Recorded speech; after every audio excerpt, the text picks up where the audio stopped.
tahun itu dilakukan sebuah research. Ada?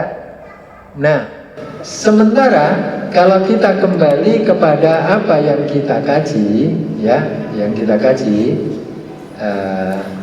kita ambil jika memang perilaku kita itu ingin menjadi orang-orang yang alladzina an'amta alaihim di surah Al-Fatihah, maka ini harus melalui proses bahwa hidupnya harus bismillah, perilakunya selalu alhamdulillah, keyakinannya itu menunjukkan keyakinan yang Rahman dan Rahim itu selalu meliputi dalam keyakinannya.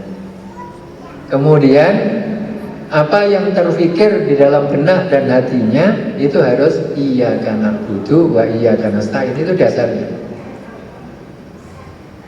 Harus begitu. Karena kalau sudah dengan bismillah, maka ada sikap yang memunculkan ya alhamdulillah. Nah, kenapa Ar-Rahmanir Rahim dimunculkan? Ini kalau kita lihat di sini ya, kata Ar-Rahman. Ar-Rahman. Ini ada di 45 kali. Tapi kalau kita sebutkan ya kata Ar-Rahman tanpa alif lam nanti lebih banyak lagi. Sekarang kita buat 48 kali, 45 kali ya. Sekarang Ar-Rahim. Ya, kalau kita ambil muncul dari situ, itu ada 34 kali. Berarti dalam Al-Quran banyak sebutan Rahman daripada Rahim. Berarti Allah memberikan banyak kepada, ya kita yakini Allah itu memberikan sebaik-baiknya kepada semua makhluk. Hanya ketika Ar-Rahim disebutkan 34, apa artinya? Artinya di situ yang mendapatkan kasih sayang Allah itu tidak sampai ya 40, tidak sampai semuanya. Hanya sebagian saja yang diberikan Rahimnya. Itu kalau kita ambil kategori Allah mengulangi berapa kali, untuk kita jadikan pelajaran atau untuk kita jadikan sebuah tadabburnya untuk perilaku kita itu gitu.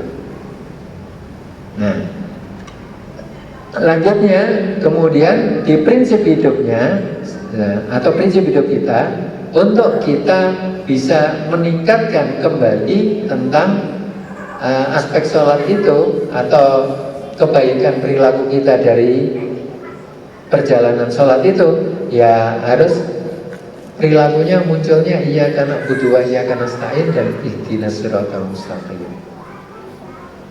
Ya ini begitu. Baru kemudian kita akan dapatkan siratal ladzina an'amta alaihim, jalan orang-orang yang diberi nikmat, mengikuti orang-orang sebelum kita. Kalau mandul berarti manusia itu ya konsep dasar hidupnya atau keyakinannya ya tidak bismillah, ya susah muncul alhamdulillah, malah nggak muncul keyakinan Rahman dan Rahimnya, kemudian nggak ingat Maliki Yaumiddinnya. Makanya kemudian syariatnya juga kacau. Kadang iyyaka na'budu, kadang iya selain Allah na'budu gitu. Kemudian nasta'innya ya kepada manusia, mana yang menguntungkan. Kacau kan? Kalau sudah kacau ya maghdub atau dia dolim. Sudah perilakunya seperti itu prinsipnya. Maka orang-orang yang pertama yang akidahnya bismillah dan kemudian diikuti alhamdulillah, diikuti ar-Rahmanir Rahim, diikuti Maliki Yaumiddin, maka dia munculnya adalah di kelompok surah Al-Baqarah ayat 1 sampai 5. Itu. Inilah yang disebut dengan kelompoknya orang-orang yang beriman.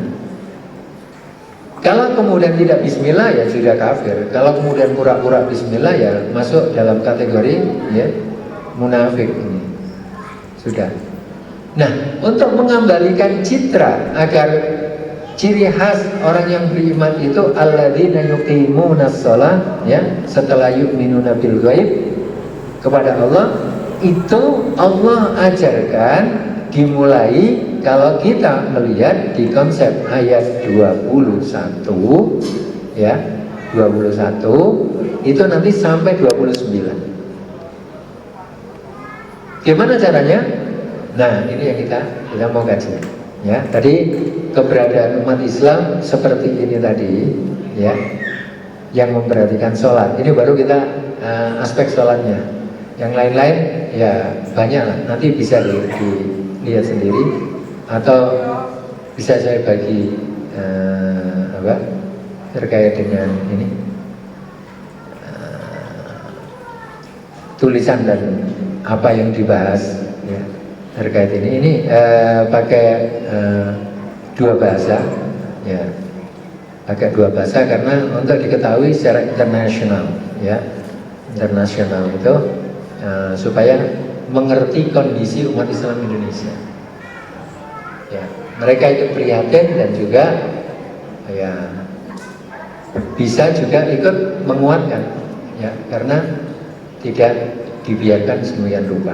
Baik, kita kembali ke cara Allah. Maka cara Allah sekarang di ayat yang ke-21 sampai ayat yang ke-29 ini, kalau kita lihat dulu ayat ke-21 itu seruan untuk beribadah dan rasionalitasnya. Kenapa harus beribadah kepada Allah? Ya, karena Dialah yang menciptakan. Gitu. Sampai akhir tujuannya, visinya, supaya menjadi orang yang takutnya itu kepada Allah, maka akan jadi produktif. Dua, kemudian Allah tunjukkan bagaimana fasilitas itu diberikan. Kenapa Allah tunjukkan ini? Karena Allah mengenalkan pakai kata Rob. Rob. Jadi Rob itu tidak hanya menciptakan, memberikan fasilitas, mengawasi, ya, kemudian memiliki, menguasai, ya, dan segala-galanya. Itu. Nah, Allah tunjukkan untuk mengantarkan kembali manusia punya ghirah, punya semangat untuk beribadah. Salah satunya diantaranya adalah sholat. Ya, itu memang butuh dikenalkan tentang fasilitas yang diberikan oleh Allah. Ya. Alladzi ja'ala lakumul arda firasya was samaa binaa, ya, telah menjadikan bumi ini terhampar, kita bisa jalan kaki, kita bisa pakai sepeda motor, kita bisa pakai mobil, kita bisa pakai apa lagi yang lainnya, ya. Was samaa binaa, oh kita nggak sampai katut kesedot kemana-mana sehingga terlindungi oleh langit, ya. Langit itu semua yang ada di atas bumi itu kemudian jadi langit. Ya, kemudian diturunkan air. Ya, air ini diciptakan lebih dulu, ya, dari bumi dan langit. Dari langit dan bumi, air diciptakan lebih dulu. Kemudian air itulah yang ada di bawah arsy-Nya Allah, baru diciptakan langit dan bumi. Sehingga air itu turun dari atas, ya, baru kemudian masuk ke langit. Langit diturunkan lagi ke bumi. Bumi disimpan di dalam, terus dikeluarkan lewat sumber, lari ke laut, diputer lagi. Nah, gitu. Nah, ini fasilitas. Ya. Setelah adanya diturunkan air, kemudian ditumbuhkan tumbuh-tumbuhan yang bisa dimakan. Itu sebagai rezeki. Ya. Gitu. Terus pesannya, ya, kalau itu yang membuat Allah, sampai Allah menantang. Jika kamu menjadikan Tuhan selain Allah, maka apa andilnya Tuhan selain Allah itu ketika menjadikan langit, ketika menciptakan bumi? Andilnya apa? Oh, buat kerikilnya mungkin. Oh, dia membuat bulatan matahari. Coba ditunjukkan. Jika ada Tuhan selain Allah, Allah tantang itu. Aruni, tunjukkan. Mada khalaqu minal ardi am lahum syirkum fis samawati. Dia ikut andil apa dalam menciptakan bumi ini? Oh, dia nyalakan magmanya pakai korek mungkin gitu. Saya ikut andil, ya tunjukkan. Atau dia ikut ambil bagian ya tendernya dalam menciptakan langit. Oh, saya langit yang keempat itu saya ciptakan. Tunjukkan kalau ada Tuhan selain dari Allah. Allah itu yang berfirman begitu, ya. Di mana? Di surah Al-Ahqaf. Kalau kita buka surah Al-Ahqaf, Aruni mada khalaqu minal ardi am lahum syirkum fis samawat. Itu Allah tantang begitu. Jadi surah Al-Ahqaf.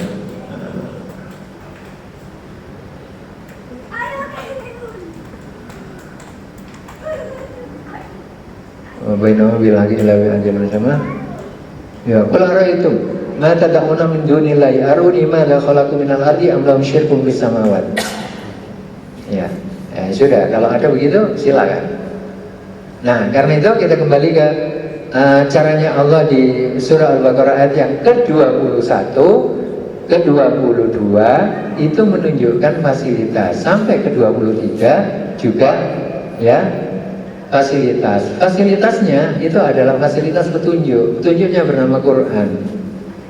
Ya, Quran itu isinya sudah terdahulu di awal Al-Baqarah itu tidak ada keraguan di dalamnya. Apa yang diragukan? Data-datanya valid dan tidak ada satupun yang meleset. Itu pasti semuanya. Ya, diturunkan sekian tahun yang lalu, manusia baru bisa membuktikan beberapa tahun berikutnya. Ya, atau ratusan tahun bahkan 1000 tahun setelahnya. Oh ya, ternyata benar ya. Nah, itu. Jadi begitu. Nah, ditantang lagi jika memang meragukan keberadaan Al-Quran, ya coba buatlah seperti itu.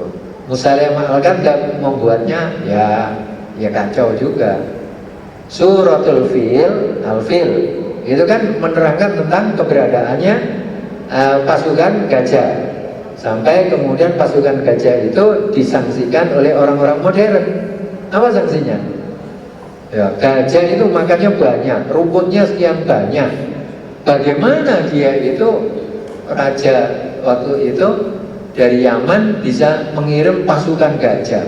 Sementara perjalanan dari Yaman menuju ke Mekah itu jika dilakukan jalan kaki bersama gajah itu adalah sekitar 40-an hari. 40 hari itu perharinya berapa rumput yang dibutuhkan. Akhirnya menjadikan ragu. Benar enggak ini surah Al-Fil ini? Lah Musailamah Kadzdzab, ya, Musailamah itu enggak berpikir begitu. Ya, saya juga bisa buat surah Al-Fil. Al-Fil gajah, ya. Anfu tawil, ya, hidungnya panjang. Ya, wabatnu kabir. Ya, perutnya besar. Wadanabu qasir, itu kemudian ekornya pendek. Ya, begitu aja surat Fil hanya menerangkan tentang anatomi atau tubuhnya gajah. Nah, ini surah gajah ini menerangkan tentang pasukan gajah. Lah, jauh berbeda. Gitu. Dan ketika ditelaah, orang yang meragukan, ada yang mentelaah. Ekspedisi dimulai dari Yaman. Perjalanan dilakukan sampai ke Mekah. Baru menjelang masuk di wilayah Mekah, sudah wilayahnya Saudi Arabia, baru dia menemukan di mana dihancurkannya itu beberapa, ya, yang membuktikan dulu itu ada pasukan gajah. Nah, baru oh iya ya. Ya, terus yang belum terjawab, nah, bagaimana tentang makannya gajah selama perjalanan dari Yaman ke Mekah? Ya, silakan dipikir lagi. Gitu. Tapi sudah terbukti bahwa ada pasukan gajah yang pernah menuju Mekah dan belum sampai Mekah. Di situ banyak sekali diantaranya peninggalan gajah itu sendiri. Ya, diantara tulang belulangnya dan macam-macamnya itu ditemukan sudah. Wah, ternyata ada gajah ya. Nah, gitu. Padahal kita tahu gajah itu kalau makan seberapa banyak sehari. Ini 40 hari perjalanan. Dan gajahnya bukan satu. Ya, gitu. Nah, baik. Ini di antaranya kita kembali lagi cara Allah untuk mengantarkan manusia, ya. Dan ditunjukkan fasilitasnya. Di tadi 23, ya, tantangan, ditantang. Nah, bentuk tantangan itu juga ada solusinya. Maka ketika ditantang di ayat 23, 24, kemudian ditunjukkan, ya. Kalau begitu, ini bahasa paling mudah, kita mudahkan. Kalau memang kalian tidak bisa menghadirkan seperti itu, ya sudah, taat sajalah kepada apa yang diperintahkan oleh Allah. Berarti kan bukan doktrin, aslinya diajak berpikir, gitu. Ya, diajak berpikir. Sekarang kita masuk ke ayat 25, ya. Ayat 25 ini adalah memberitahukan tentang orang-orang yang percaya dengan kabar gembira. Kabar gembira dengan ancamannya, ya, beda. Kalau kabar gembira digambarkan dengan kebun, ancamannya digambarkan dengan api. Ya, kita tahu kebun, apa isinya? Di situ ada tumbuhan, tumbuh. Di situ kemudian di tumbuhan itu juga ada kuncup, atau kemudian di situ ada daun yang baru muncul, terus lama-kelamaan terus begitu berkembang dan terus menghasilkan dari waktu ke waktu. Menyenangkan. Sementara kalau kita lihat api apa saja masuk di dalamnya habis, musnah. Itulah tempat orang-orang yang tidak percaya, tidak beriman. Sementara orang yang beriman digambarkan jannah, kebun. Yang tidak beriman digambarkan nar, api, neraka, api. Nah, sudah diajak untuk menghidupi logikanya. Makanya kita tidak hanya menunjukkan fasilitas, tapi dihidupkan logikanya. Jadi suatu ketika ada seorang bertanya, kita lagi kumpul untuk waktu itu kami lagi kumpul bersama, kok tahunnya lupa, ya, alumni teknik sipil, geodesi, satunya apa ya? Kita kumpul waktu itu, begitu kumpul-kumpul makan-makan, relax, nah, makan, gitu. Terus ada seorang datang, saya Budin. Misalnya, bukan misalnya, ada orang itu baik sekali, dengan tetangganya pernah nyakiti, kemudian baik sekali, dia dermawan, ngatur orang, tapi tidak sholat. Menurut Anda gimana? Saya bilang jahat. Kok jahat, Pak? Enggak, dia itu baik sekali. Ya, kalau dalam sepekan itu, misalnya dari ahad ke ahad lagi, untuk kita temukan dia menyakiti hati tetangganya atau temannya, itu hampir susah kita temukan. Tapi dia ada sholat, ya jahat. Oh jahat, gini. Saya analogkan gini. Jika Anda itu, jika saya majikan Anda saya gaji bensin mau pergi kemana saya kasih, makan saya beri, tempat tinggal saya siapkan, ya. Terus, ya, semua kebutuhannya saya penuhi, saya majikan. Terus saya menyuruh sesuatu dan Anda tidak lakukan, itu apa namanya? Sudah kasih nilai untuk Anda, yang Anda adalah pekerja saya, dan saya sudah fasilitasi semua sampai bensin, sampai listrik, saya fasilitasi semua. Tapi ketika saya menyuruh sesuatu dan sesuatu ini prinsip yang kembalinya ke Anda sendiri, Anda tidak kerjakan. Sudah ada nilai sendiri. Itulah jahatnya orang yang tidak sholat. Nah, gitu. Oh, gitu ya. Nah, tadinya tetap nggak mau nerima, tapi terakhir kemudian saya lakukan gitu. Nah, ini adalah cara kita mengasah fasilitas yang diberikan oleh Allah begitu. Nah, bagaimana kemudian Anda sampai tidak sholat? Jadi ini contoh, jika ibadah itu kita ambil salah satunya sholat. Apakah perlu kita turunkan tentang ancaman, atau kita dulukan tentang kabar gembiranya? Ya, kabar gembira.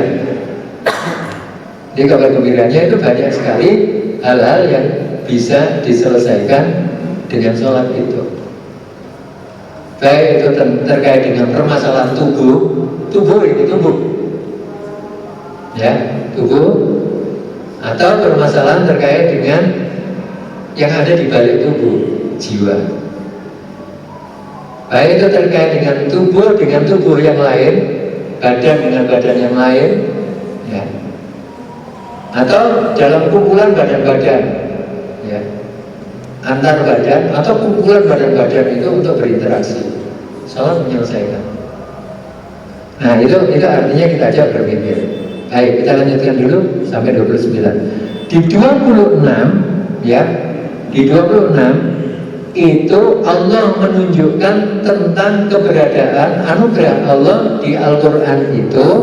Ada sesuatu yang harus difikirkan lebih lagi, tidak hanya sekedar menunjukkan fasilitas. Ada lebih lagi tentang nyamuk. Tidakkah manusia itu berpikir tentang nyamuk?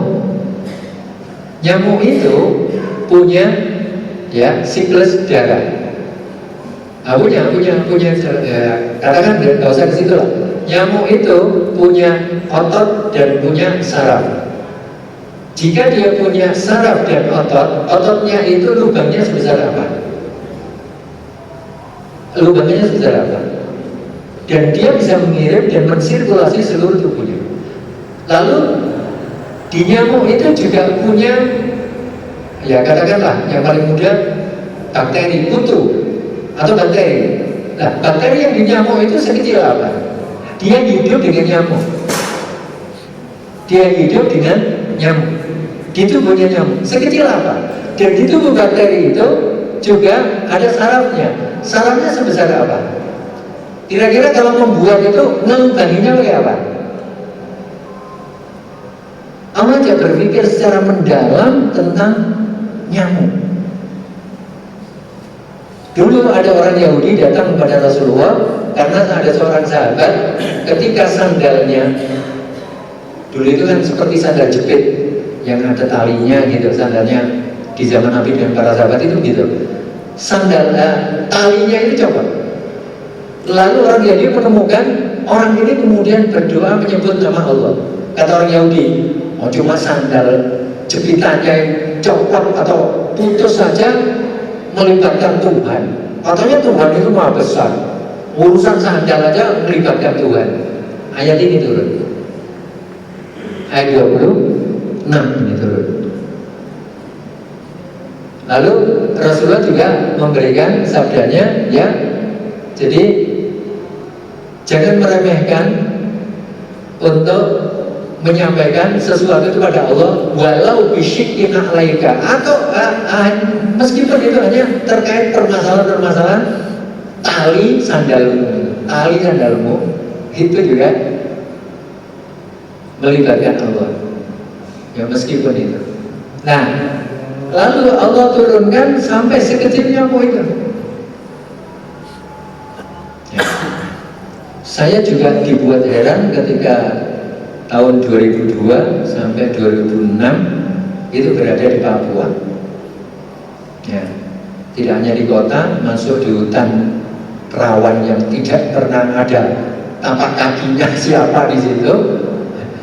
Yang kita juga menggunakan komunikasi pakai telepon satelit karena tidak bisa lagi pakai telepon menggunakan seluler, dan waktu itu juga agak susah. Nah, itu orang pakai baju jin, itu kan sudah tebal itu tebal. Loh gitu masih digigit nyamuk. Kira-kira sekuat apa ujung nyamuk itu memasuki kain jin itu? Makanya dulu pendiri itu menyampaikan pada kader-kadernya dikirim ke Papua. Ya, Kalau tidak dekat dengan Allah, di sana itu nyamuknya itu sebesar anak ayam. Gitu kan. Supaya sampai di sana ya tahu bagaimana cara mengendalikan dirinya. Nyamuknya aja sebesar anak ayam. Ya itu memberikan penguat bagaimana nanti keberadaannya ketika di Papua. Baju kain jin itu tembus, ada nyamuknya. Saya gini, Masya Allah, ini sekuat apa dia masukkan itu loh. Nah kalau kayak seperti ini ya wajar lah, dia bisa aja. Ini jin, live fish itu. Nah itu nyamuk. Makanya Allah ajak berpikir lebih dari itu sampai kemudian ya. Maka jika tidak beriman, dia disebut dengan fasik. Ya, yang fasik sudah kita jelaskan sebelumnya, kita kaji sebelumnya. Kemudian untuk mendekatkan diri kepada Allah itu butuh tentang keyakinan. Memang tidak bisa. Kalau tidak yakin ya selesai.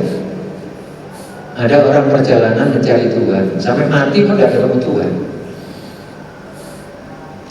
Saya ketemu seorang guru, dia sudah pindah agama 4 agama. Lahir Islam, kemudian ikut waktu itu ikut Katolik, nggak terima ikut Hindu. Setelah ikut Hindu pindah ke Buddha. Setelah Buddha mau ateis, ternyata dia bingung ketika bergaul dengan orang ateis. Belum menyatakan ateis, masih Buddha. Bingung mau ateis, balik ke Islam, tenang. Akhirnya menyelamatkan orang-orang yang dimurtadkan oleh orang-orang Buddha di daerah Lombok Barat. Wilayahnya wilayah Sekotong. Jadi saya temui perjalanan hidupnya. Iya, saya alhamdulillah selamat. Ternyata berakhir masuk Islam lagi. Dia berpikir, kalau saya tidak Islam lagi bagaimana akhirnya? Gitu. Nah ini perjalanan yang dia. Lah, saya tanya, kenapa Pak Guru kok sampai mencari agama itu?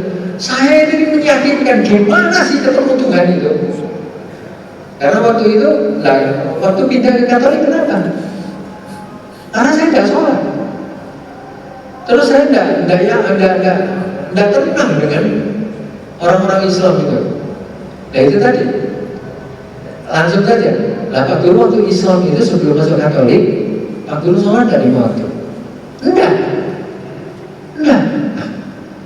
KTP Islam KTP. Sholat enggak. Nah terus pindah Katolik. Dari Katolik ke Hindu, dari Hindu ke Buddha, dari Buddha mau ateis bingung. Balik ke Islam. Akhirnya bisa menyelamatkan orang-orang Islam yang sudah dimurtadkan oleh orang-orang Buddha. Hampir satu kampung. Itu gitu. Nah, ini tidak bisa dikembalikan. Makanya kemudian ya beliau mengantarkan seperti rumus yang ada pada ayat 27 ini. Alladzina yaquduna 'ahdallahi min ba'di mitsaqi wa yaqta'una ma amradhihi ayyusalla wa yusiruna fil ard ulaika humul khasirun. Dia tidak mau rugi. Karena apa? Dikembalikan lagi ya, ketika dengan macam-macam keluar dari agamanya Allah, maka sudah terputus dengan keluarganya. Tidak ada lagi hubungan. Ya, sudah susah. Kemudian berbuat kerusakan yang sudah pasti. Hampir setiap hari itu nyengkek botol. Itu dia dari Islam, tiap hari itu botol dicekik gitu. Ya tentu ini lagi gitu. Nyekek botol, sudah.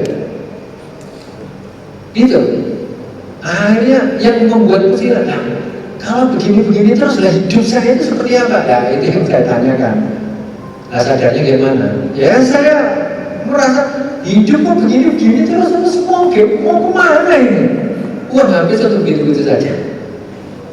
Istrinya masih muslim,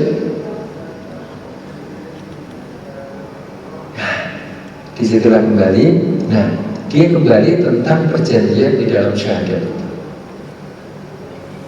Akhirnya sampai sekarang konsekuensinya ya terakhir saya ketemu di 2020 ketika awal COVID itu begitu. Nah, inilah yang kemudian dia tidak mau rugi. Dia ingat tentang perjanjian itu yang sudah diputuskan. Putus sudah kan, dengan tidak beriman pada Allah kan perjanjian putus. Maka dia ingin sambung lagi. Dia tidak ingin membuat kerusakan. Kalau sudah mampu itu ya biasa. Jotos sana, jotos sini, kemudian apalagi bulu itu sudah biasa bagi dia. Harus mampu, gitu. Nah, inilah yang kemudian kerusakan itu disadari, kemudian dia tidak mau lagi melanggar itu, balik ke Islam. Itulah yang kemudian jadi getol, mengerti bagaimana trik-trik itu yang kemudian diajari di agama yang pernah dilalui, sampai kepada konsep ateis yang diajarkan kepadanya, tapi dia belum menyatakan ateis, belum menyatakan tidak ada lagi Tuhan, karena bingung tadi. Ya, baik itu. Lalu Allah tantang dengan satu pola kehidupan, dibuat kehidupan itu jadi berakhirnya hidup. Nah, kita buat 4 lah. Bagaimana kemudian Anda kafir sementara Anda awalnya itu mati? Kayak kata Qur'an billahi wa kuntum amwat, mati kan? Kita berubah apa? Saripati tanah, belum dihidupkan oleh Allah. Fa'ahyatuh, kemudian akhirnya jadi sperma dan ovum, tercipta janin, janin tercipta kita, sekarang hidup. Semua akhir. Ini kan pertama ya, amwat. Amwat itu maut, itu berarti kata benda. Terus Allah menggunakan kata kerja, fa'ahyatuh, telah aku hidupkan, berarti sekarang. Summa yumitukum, pakai kata kerja yang berlaku yang akan datang, nanti akan dimatikan. Summa yuhyikum, dan nanti akan dihidupkan. Berarti hidup kita itu untuk hidup selama-lamanya. Hidup kita bukan untuk mati selama-lamanya. Ini hidup kita itu untuk hidup selama-lamanya, karena berakhirnya dengan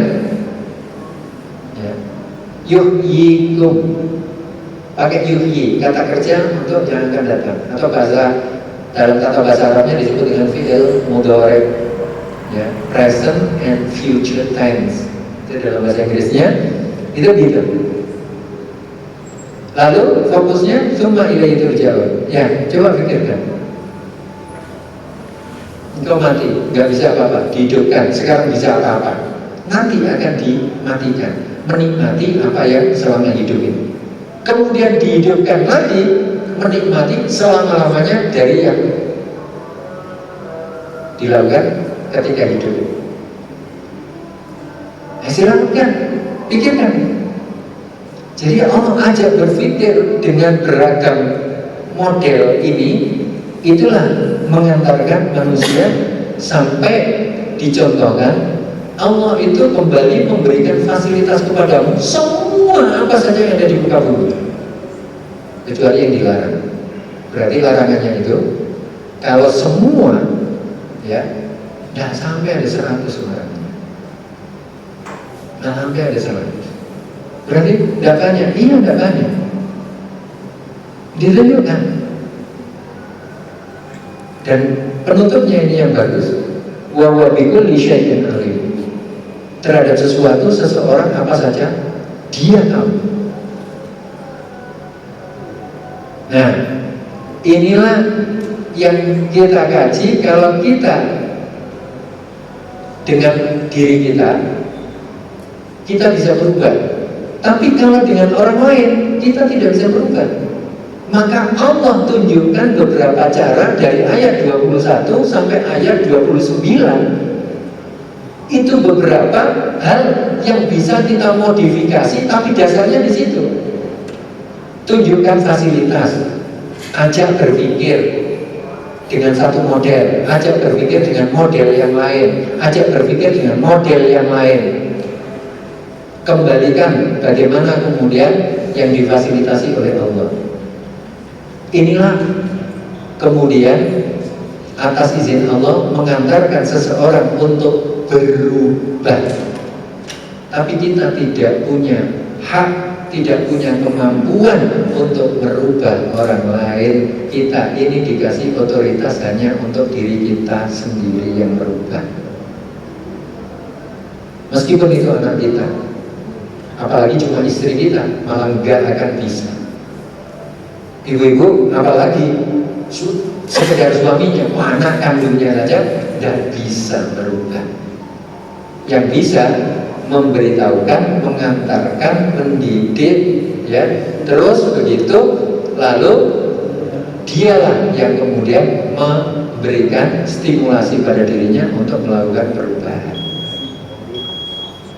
Itu. Ini berapa ayat? 21 sampai 29. 9 ayat Allah ajarkan bagaimana mengantar kesadaran kepada manusia itu. Kita cek ayatnya, ya. Jadi dari awal 21 itu tidak ada kata Allah. Untuk menunjukkan fasilitas itu tidak ada kata Allah, menggunakan kata Rob. Sampai ayat 29 itu juga tidak menggunakan kata Allah. Gitu. Artinya terangkat dengan fasilitas yang diberikan oleh Allah kepada manusia itu. Terus dia harus apa? Jika fasilitas itu misalnya sewaktu-waktu tidak ada, misalnya saja sakit gigi, di depannya ada sate gulai rawon yang terenak, gimana menikmatinya? Hanya satu toh, sakit gigi, di depannya ada rawon, es jus seenaknya, es campur seenaknya, es ada di depannya, gimana menikmatinya? Kita aja berpikir seperti itu untuk memunculkan kesadaran bahwa fasilitas yang diberikan oleh Allah ini, ya, betul-betul kualitas. Terus kalau kita tidak mengkualitaskan diri kita untuk berinteraksi dengannya, apa efek berikutnya? Ya kita juga berpikir lagi. Ini bangunan yang diberikan oleh Allah pada 9 ayat ini. Kalau kita renungkan, banyak sekali yang bisa kita modifikasi untuk jadikan sarana mengantarkan kesadaran pada seseorang di luar diri kita. Bisa istri, bisa suami, bisa anak, bisa ponakan, bisa saudara kandung, bisa orang tua, bisa cucu, begitu. Selama dia sudah akil balik. Karena yang punya tanggung jawab adalah akil balik. Kalau sebelum balik, ya sudah urusannya. Kalau dia wafat sebelum balik, kan sudah tempatnya di surga. Selesai. Yang sudah akil balik itu kan harus berubah dirinya untuk kembali kepada keaslian. Nah ini Allah ceritakan di 9 ayat dari 21 sampai 29. Allah berikan contoh untuk kita duplikatkan dan kita modulkan dan kita juklakan dan kita jukniskan. Itu bisa dilakukan itu. Baru nanti kita ketemu di ayat 30 sampai selanjutnya tentang konsep kemanusiaan itu dibangun atas dasar apa, lemahnya di mana, kuatnya di mana. Nanti kita cerita tentang lebih adab iblis dan setannya. Saya kira demikian, jamaah sekalian yang dirahmati Allah. Monggo nanti dibaca kembali melalui terjemahan ayat Al-Quran, direnungkan. Nanti kita akan mendapatkan inspirasi dari Allah. Lebih bagus inspirasinya jika datang dari Quran daripada inspirasinya dari merenung di depan laut. Kan inspirasinya dari awal-awal ini sudah ada panduannya, terus kita pikirkan. Nah kita akan terinspirasi tentang bagaimana kemudian mengantarkan perubahan pada manusia selain dari diri kita. Baik, kita akhiri dulu. Allahu a'lam bishawab. Subhanakallahumma rabbana wa bihamdika Asyhadu an la ilaha illa anta astaghfiruka wa atubu ilaik. Hadana Allah wa iyyakum ajma'in. Assalamualaikum warahmatullahi wabarakatuh.